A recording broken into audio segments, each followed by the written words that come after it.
The first note of the melody lingered in the air, like a question. The sound carried through the darkened room, soft and mournful, until it dissolved into the stillness of the night. Anya lowered her violin, heart racing. The melody, haunting and otherworldly, was not one she had ever played before. It wasn't even one she could remember learning. It had come to her in fragments, echoing in the back of her mind every night for the past week, pulling her fingers to the strings as if the violin itself were leading her. Thunder growled in the distance. Anya closed her eyes, trembling as the sound of the melody seemed to echo again, this time without her touching the bow. It was faint, barely perceptible, as though someone far away were answering her. Then there was a knock at the door. It wasn't a timid knock. It was deliberate, confident, and jarring enough to send a chill down her spine. The clock on the wall struck midnight, the chime reverberating through her small cottage. She stared at the door, clutching her violin like a lifeline. No one visited at this hour. No one ever came to her home, tucked away on the edge of the forest. But the knock came again, and she felt an inexplicable pull, an unshakable need to open the door, despite the fear pooling in her stomach. When she finally unlatched it, the stormy wind swept inside, tangling her hair and extinguishing the candlelight. For a moment, she thought the doorway was empty, just the swirling mist and shadows of the forest beyond. But then she saw him. The man standing on her porch was unlike anyone she'd ever seen. He was tall and lean, dressed in a dark coat that shimmered faintly as though it were soaked in rain, though the storm hadn't yet reached them. His face was sharp, almost unnaturally so, his pale skin accentuating piercing eyes that seemed to glow faintly in the gloom. He stared at her as if he had known her forever, his gaze both calm and urgent. "I heard the melody," he said, his voice deep and smooth, though his tone betrayed the faintest tremor. "You shouldn't have played it."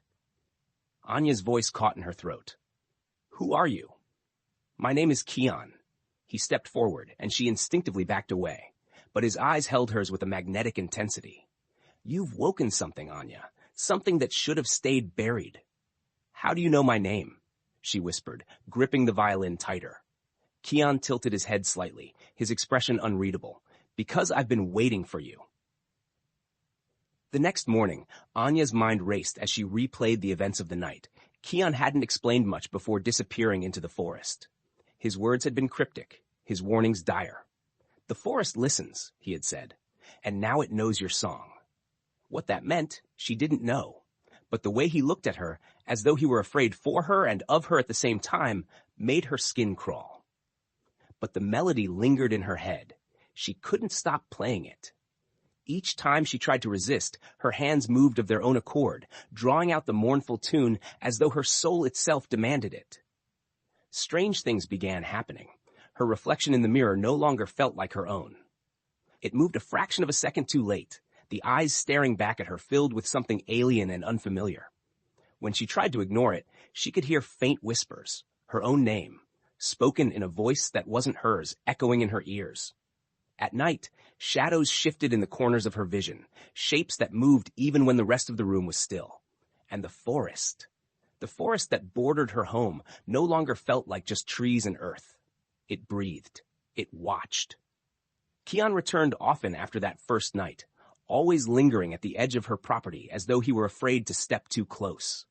Each time, he seemed more torn, his face shadowed with guilt.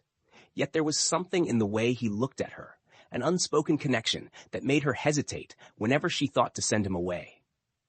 "You don't belong here," he told her one evening as the sun sank behind the trees, casting long shadows across her cottage. "The forest isn't safe for you." "Then why are you here?" Anya shot back, her fear beginning to give way to anger. "What aren't you telling me, Kian?" He didn't answer. Instead, he reached out, his fingers brushing her wrist. His touch was ice cold, and yet it sent a warmth coursing through her veins. "You shouldn't trust me," he murmured, his voice so quiet she almost didn't hear him. "But I can't stay away." The diary was an accident. Anya found it late one night, while searching the attic for an old blanket. It was tucked away in a chest filled with moth-eaten clothes and yellowed letters. The leather cover was cracked with age, the edges of the pages brittle and worn. At first, she thought it might have belonged to her grandmother, who had lived in the cottage before her. But as she read the first entry, her blood ran cold. It wasn't her grandmother's diary. It belonged to someone named Eleanor, a woman who had lived in the cottage centuries ago. And as Aanya read, she felt as though the words were meant for her. Eleanor wrote of a man she had met in the forest. He was beautiful, mysterious, and utterly captivating. He claimed to have been drawn to her music, just as Kian had claimed. But as the entries went on, the tone grew darker.